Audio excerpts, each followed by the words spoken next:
When I look at the area of sensors, what we're really attempting to do is replace the human in many of our control loops, if you will. Producers were the primary sensors. They made decisions based on perhaps how green the crop was and whether or not sufficient nitrogen was available. We're going to relegate a lot of that to reflectance-based sensors.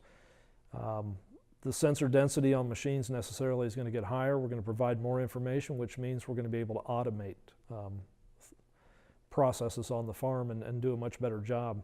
One of the things I try to get producers to understand oftentimes, combines are a machine that has to be managed in a lot of settings and adjustments in order to harvest a clean crop without foreign matter and without broken grain.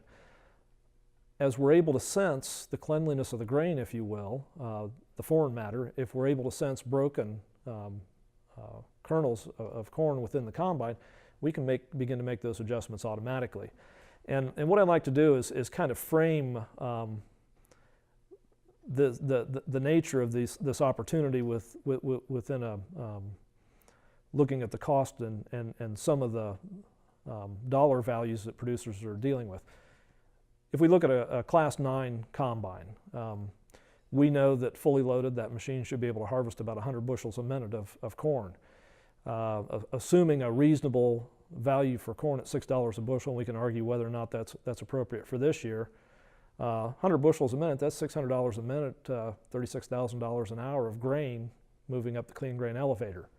And I look at farmers and I say, what's a 1% harvest loss? And 1% is $36,000 an hour. That's pretty substantial. And I realize that's a combine operating at optimal capacity, but what I try to get producers thinking about is maybe they could afford to spend $25,000 or $30,000 in controls to automate the cleaning shoe on a combine. If they do and they're able to reduce harvest loss by 1%, maybe they pay for those controls within a season.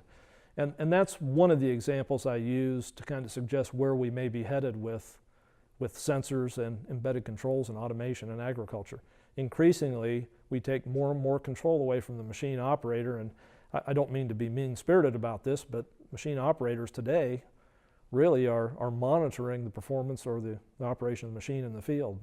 We're relegating a lot of things to automated controls.